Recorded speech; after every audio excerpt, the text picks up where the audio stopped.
성도 섬기는 일에 대해서 우리 9장 1절부터 우리 전체 오늘 15절까지 기록되어 있지만은 우리 성도 섬기는 일에 대하여 두 번째라고도 볼 수 있는데 우리 제목을 연보를 하는 기본 원리. 우리가 헌금을 하면서 기본 원리를 모르고 하면 하나님이 기쁘게 받으시는 연보가 될 수가 없죠.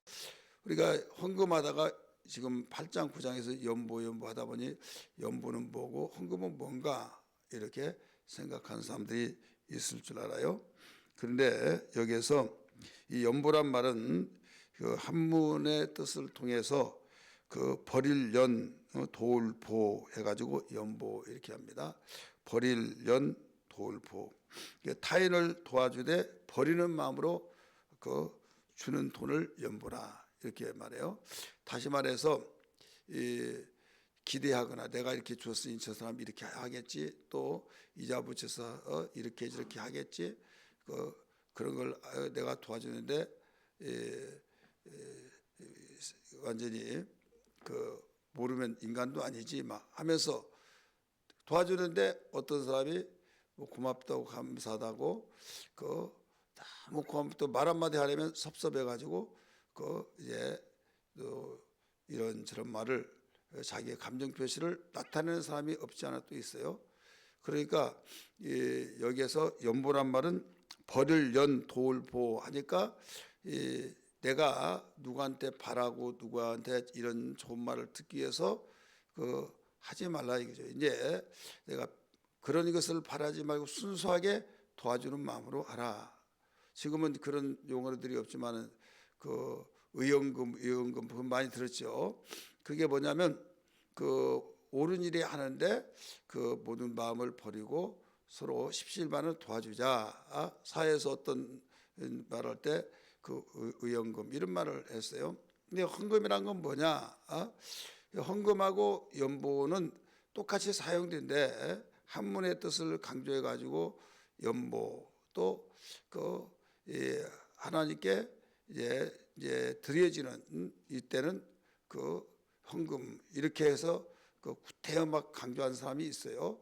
그런데 우리가 이 연보도 8장 9절에서 많이 나온 연보도 예수의 이름으로 돕잖아요. 예수의 이름으로 돕기 때문에 다 헌금에 속합니다. 그런데 부득불 이것을 막 강조하는 이유는 헌금은 하나님께 고르반, 우리 성경에 나오죠. 고르반 드려진다.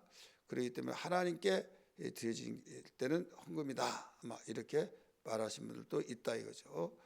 그래서 두 가지 다 우리는 예수의 이름으로 연보든 헌금이든, 그러나 한 가지 분명한 것은 예수의 이름으로 하고 있다. 하나님이 원하시고 있다. 그리고 이 연보는 교회 안에서 조금 더 얘기하면 예수 안에서 모든 것을 이제 수평으로 사용되는 돈이라 이렇게 이제 의미를 부여한 사람들이 있고, 또 수직으로 사용되어진 이제 교회 제사 드릴 때 이제 용어들을 헌물로 이렇게 사용을 했어요. 그래서 하나님께 드려졌다 이런 면을 이제 강조를 많이 해요. 그러나 하나님께서는 하나님 사랑 1순위잖아요. 이웃 사랑 2순위. 그래서 이웃을 위해서 사용된 것을 연보다. 또 하나님께 선교를 더 나가서 하나님의 교회를 세우고 이런 저기는 헌금이다. 이런 식으로 구태여 그런 말들을 하는 사람이 있다 이거죠. 그래서 우리가 혹이 연보는 뭐고 헌금은 뭔가 이렇게 말을 할까봐 부득불 말씀을 드릴 뿐이에요. 우리 헌금이나 연보는 같은 주님이 명령하셨다. 이런 것을 기억하면서 오늘 들으시면 좋겠습니다. 그런데 한 가지 중요한 것은 자세가 중요하다. 기본적인 자세. 기본적인 자세는 운동을 하더라도 무엇을 하더라도 기본 자세가 안 됐어. 기본 자세가 참 좋네. 이런 말 하잖아요. 그런데 헌금하는 것도, 공부하는 사람도, 학생들도 기본 자세가 있잖아요. 그와 같이 헌금할 때도 기본 원리의 자세가 있다 이거죠. 그러면 첫째 기본 자세 원리는 뭐냐? 이 복과 공급의 원리는 비례한다는 것을 알아라 이거죠. 복과 공급은 비례한다. 복은 심는 거죠. 그 기독교의 복은 심는 것이라고 성경은 가르치고 있어요. 근데 이방인들이 복은 그냥 위에서 내려주는 거. 그래서 복 받으라 그러면 공짜로 받는 거 이런 식으로 생각하는데 이건 심지 않는 데서 거둘 줄로 알았더냐 하면서 주님이 달란트 비유해서 가르쳐주고 있잖아요. 심지 않은 것을 거두려고 한 것은 도둑놈 심보다 이거예요. 근데 이방인들은 심지 않고 그 사람이 타고날 때 복을 받고 태어났다. 그러면 어떤 사람은 복 받지 않고 태어났다. 그 말을 그 사주팔자에 보면 그렇게 나와 있다 하다 보니까 그게 하도 세뇌가 되어서 그렇게 생각하고 그대로 따르다 보면 인간은 숙명론에 빠지면 그 굉장히 절망스러운 겁니다. 왜 그런가 하면 나는 애당초에 태어날 때 복을 받지 못하고 태어났대. 애군을 가지고 태어났대. 그러면 애당초 그렇게 태어났다고 한다면 평생 그렇게 살아라는 거죠. 그래 불교가 그 숙명론에 그 많이 치우치고 뭐 99% 그래요. 그래서 무슨 일이 되면 그 불자님, 이건 다 그 마음을 비우세요 하면서 이건 업보입니다. 여러분 그 말 많이 들었죠? 업보. 그 숙명론을 그 업보라 이렇게 말하는 거예요. 그래서 그와 같이 그렇게 태어났다는 걸 어떻게 하냐 이거죠. 그러니까 그래 나는 이렇게 태어났으니 다 그렇게 태어났으니 내가 누구를 탓하냐 해가지고 스스로 마음을 비우니까 평안한 것은 있지만 자기 발전이 있을 수 없다 이거죠. 기독교는 뭐냐면요, 예수 안에 있는 자는 새로운 피조물이라 이거죠. 한번 따라합시다. 새로운 피조물. 업보든 뭐든 그 죄로 태어났으면 업보는 업보죠. 왜? 소망이 없죠. 저는 죄의 삭은 사망이니까. 근데 기독교에서 복음을 믿고 받은 사람은 새로운 피조물이니까 고물상에 보면 쇠붙이가 삐쭉빼쭉하고 녹슬고 완전히 아무리 새걸 할지라도 고철로 들어가는 거예요. 그러면 거기에 옆에 녹슨 것에 같이 거기에 던져놓으면 녹슨 물을 다 타고 또 번져서 그것도 쉽게 녹슬어 버린 거예요. 그래서 새 것이 되어지는 비결은 다른 거 없습니다. 새 것은 되려면 용광로 속에 들어가서 새로운 제품이 나와야만 새 것이 되는 거예요. 마찬가지로 아무리 의롭게 살고 다른 사람에 비하면 정말 깨끗하게 살아서 참 의인이나 또 다른 사람을 위해서 몸을 던져서 투신 자살한 사람도 있지만 그 사람은 자기 몸을 던져서 그 사람을 살리려고 할 때 의사자다 막 이런 말 하잖아요. 의로운 일을 위해서 자기 몸을 던졌다 이거죠. 그래서 의인이라 천주교에서는 성인이라 해가지고 성인은 예수 그리스도밖에 없는데 천주교의 성인은 수천 수만이 돼요. 그래서 이렇게 추대하고 막 초화간다 이거죠. 여러분 이게 사회적인 윤리 도덕적인 면에서는 그런 사람이 많이 있기 위해서 그런 운동을 할 수 있다고 할 수 있겠지만은 하나님 앞에서는 어리석은 거예요. 오직 의로우신 분은 바로 예수 그리스도밖에 없는 걸 믿기 바랍니다. 그래서 모든 사람은 죄값으로 인하여서 또 죄인 된 사람이 있지만은 태어나면서부터 죄인인 이게 성악선 성선설에 이제 해당하는 거죠. 그 태어나면서부터 죄인으로 태어났다. 이게 성악설. 깨끗하게 태어났는데 살아가면서 세상에 오염된 가운데서 악해졌다. 성악설 해가지고 지금도 해답이 일반 학문에서는 내려지지 않고 있어요. 이 말 들으면 이런 것 같고 저 말 들으면 저런 것 같고 하지만은 우리 성경이 항상 우리 기준의 잣대가 되기 때문에 우리는 성경적으로 볼 때 성악설이에요. 다윗이 고백하기를 시편 51편에 보면 내가 태중에 그 죄로 잉태되었나이다 이렇게 나오잖아요. 태중에 죄로 잉태되었나이다. 그리고 죄악 중에 출생하였으며 이렇게 나와요. 그렇기 때문에 아담이 범죄한 이후 그 모든 그 후대인들은 그 죄로 잉태되고 죄인으로 태어나서 죄로 살다가 이제 영원히 지옥에 갈 수밖에 없는 것이 우리 인간이다 이거죠. 하지만은 복음을 통해서 그렇게 태어난 이상 절망이잖아요. 기쁨의 소식이 없잖아요. 무엇을 한들 그 기쁜 소식이 되겠습니까? 근데 살 수 있다. 네 신분이 완전히 바뀌어진다. 너는 이제 종이 아니다. 죄의 종이 아니고 너는 하나님의 의로운 그 이제 죄의 딱지를 다 없애버리고 의인 이 신분이 됐다. 그보다 더 큰 것이 어디 있습니까? 그리고 하나님의 그 자녀가 됐다는 사실. 이건 누구를 통해서만 돼요? 예수를 통해서만. 그래서 거듭난 자를 강조하고 있는 거예요. 물과 성령으로 거듭난 자는 하나님의 나라를 볼 수도 있고 들어갈 수 있다. 이렇게 가르쳐 주고 있잖아요. 그러므로 우리는 이제는 이 죄를 안 지어서 의인이 된 것이 아니라 하나님의 은혜로 된 것이죠. 의롭담을 얻어서 의인이 된 거예요. 아무리 죄값을 치른 감옥 속에 있다 할지라도 이 대통령 특사로서 풀려났다. 그러면 이제는 그때부터 이제 죄에서 자유함을 얻게 되는 거죠. 우리가 그와 같은 거예요. 하나님만이 해결할 수 있는 그 놀라운 은혜 속에 거하는 거죠. 그래서 우리는 은혜로 산다, 은혜로 산다. 그러니까 항상 그 말 속에는 겸손하게 살아야 된다 이 말이에요. 네가 똑똑해서 풀려난 것이 아니다. 이건 특별한 특사로 풀려났다 한 것처럼. 그래서 만입이 있어도 또 하늘을 두루마리 삼고 바다를 먹물 삼아서 기록한다 할지라도 하나님의 사랑을 다 기록할 수 없다 할 정도로 이래서 우리가 복을 더 받고 더 받는 비결은 항상 겸손한 자에게 그 생각을 잊지 않고 우리가 하나님께 감사하면서 사는 사람은 계속 복을 주시지만은 교만하면 그때부터는 물질기를 돌려놓듯이 하나님께는 그 모든 복은 끊어진다 이거죠. 그래서 복이라고 하는 것은 헬라어로 심는 거 그걸 복이라고 그랬어요. 또 하나는 복에 예배를 서비스라고 하는 말도 있지만은 여기에서 예배는 하나님께 드려진다 이렇게 하는 말도 있잖아요. 그래서 하나님께 예배하는 것을 또 무릎 꿇다 또 기도할 때도 바라라고 그래요. 그래서 바라크 이제 크자를 이제 붙이는데 이게 히브리 원어인데 그 바라크라고 하는 그 예배도 바라크라고 하는 서비스를 할 때도 예배라고도 말해요. 그런데 이 히브리 원어에서는 바라크에서 무릎을 꿇다.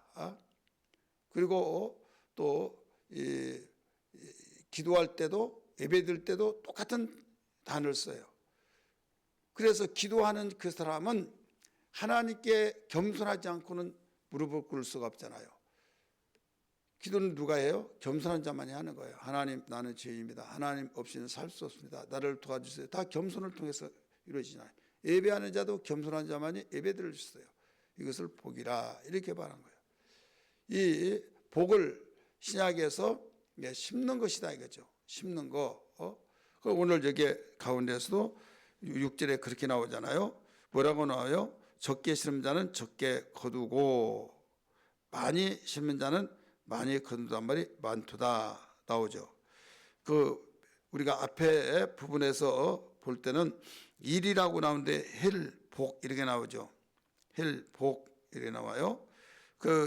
5절 한 가운데쯤 보세요.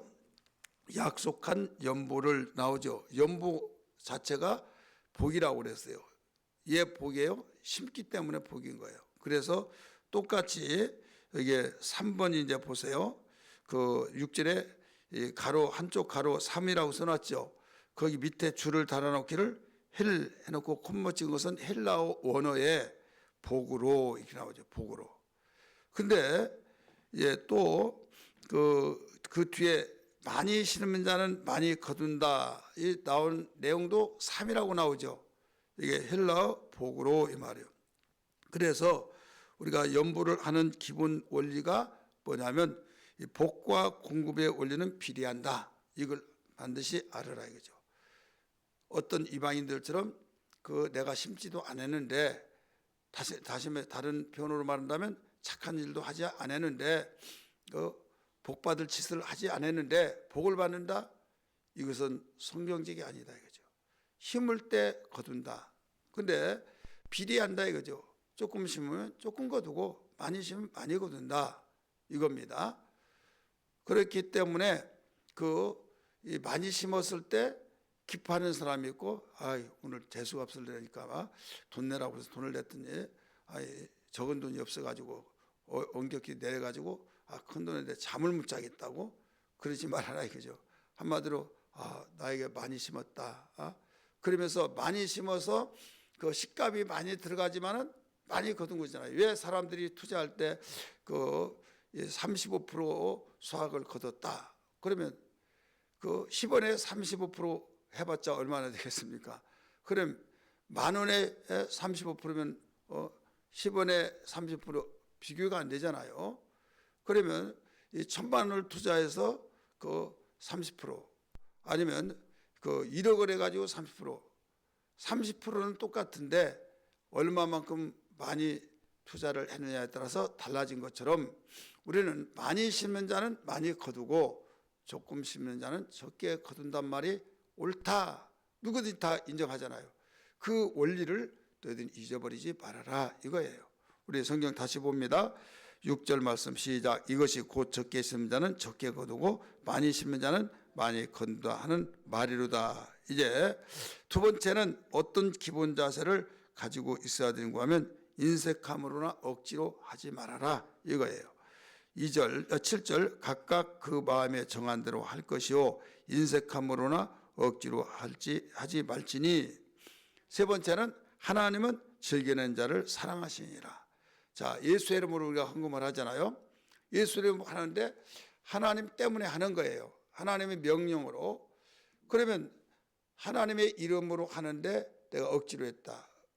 여러분 누가 나를 도와준다고 왔는데 보니까 억지로 하는 것이 역력하게 느껴진다. 그러면 기분 좋겠어요? 안 좋겠어요? 안 좋죠. 저런 인상을 가지려면 차라리 안 온 것이 낫다 할 정도로 느껴진다 이거죠. 그렇기 때문에 하나님은 인격적인 분이시기 때문에 우리도 인격적인 존재이기 때문에 기쁨으로 막 랄랄라 홀롤롤 하면서 너무 즐겁고 너무 행복하다고 아니 바쁘신데 이렇게 오시냐고 너무 좋아요 너무 행복해요 막 그러면 얼마나 기쁘냐 이게 서로 간에 기뻐요. 그런데 억지로 인상을 찌푸리면서 우거지상을 쓰고 지옥에서 출장 나온 사람처럼 그런 찌푸리면서 하면 여러분 그걸 보는 사람이 좋아하겠느냐 이거죠. 우리 하나님이 인격적인 분이신데 우리가 하나님의 이름으로 헌금하면서 인상을 쓰면 하나님도 기뻐하지 않는다 이거예요. 그래서 여기에서 어떤 사람은 이런 말을 해요. 여기는 억지로나 이런 식으로 하면 하지 말라고 했다. 그래서 나는 안 해. 이런 사람이 있잖아요.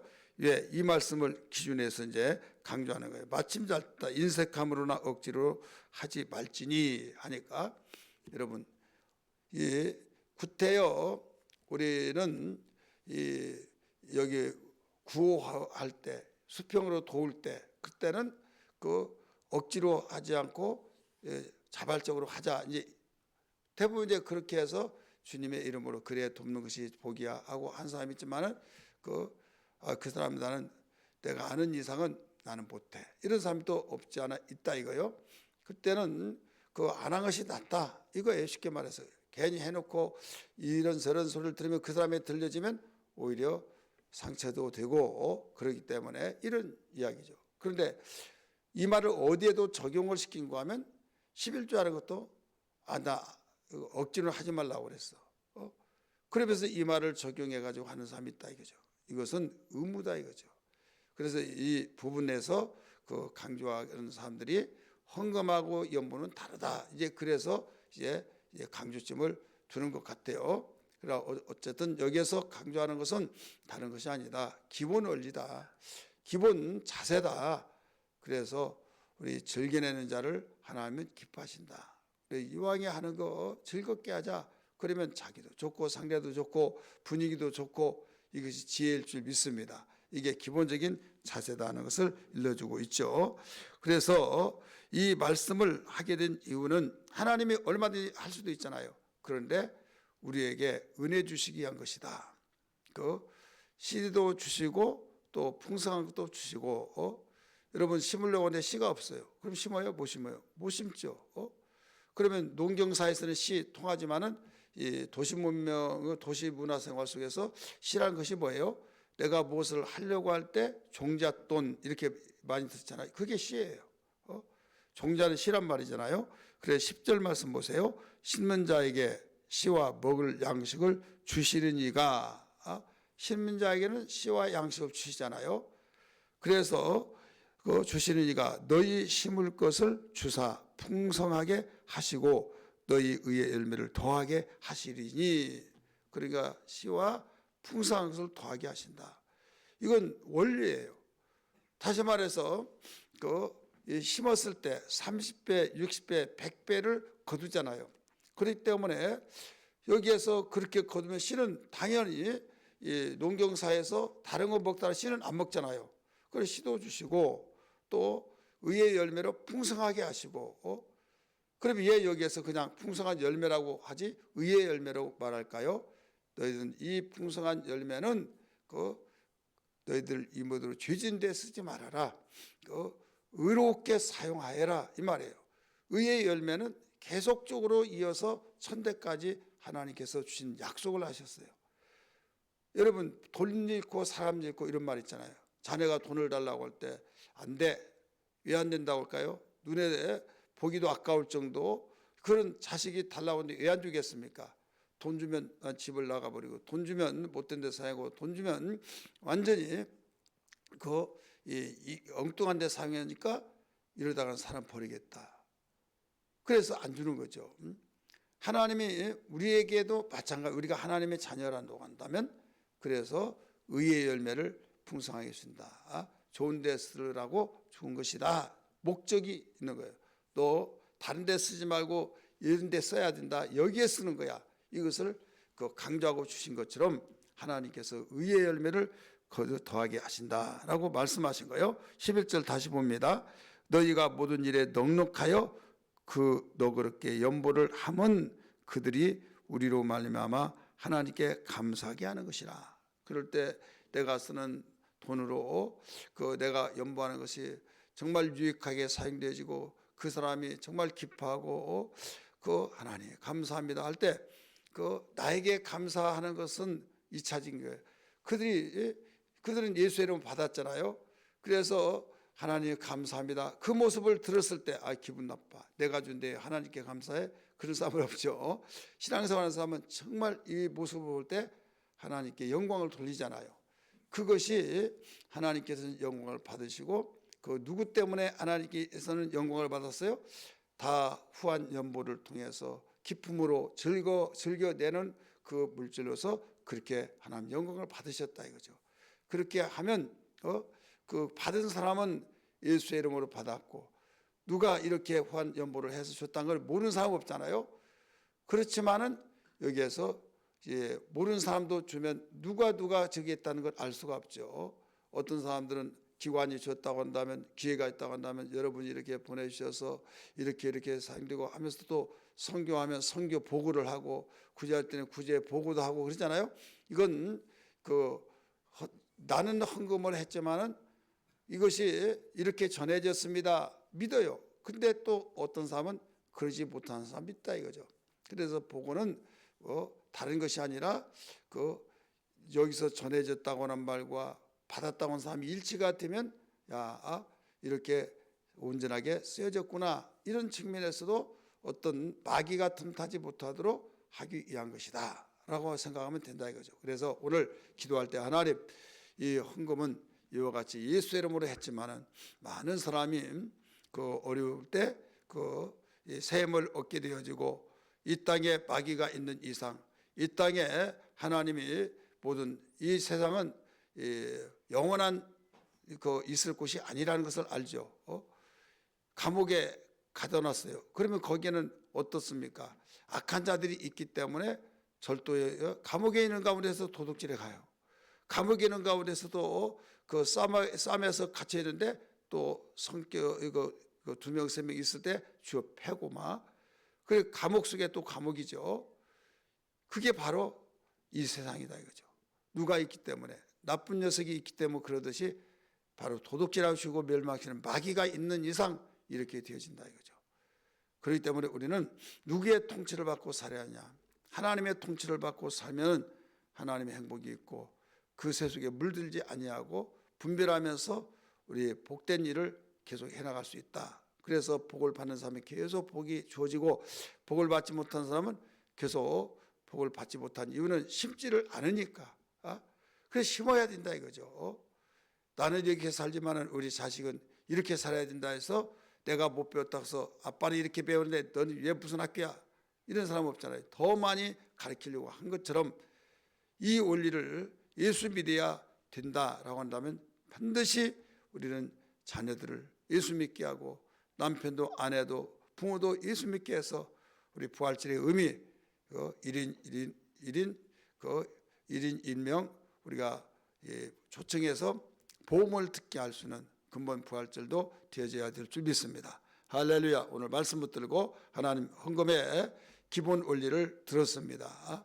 하나님 많이 심는 자는 많이 거두는 것과 같이 심는 것과 공급하는 건 비례한다는 걸 알았습니다.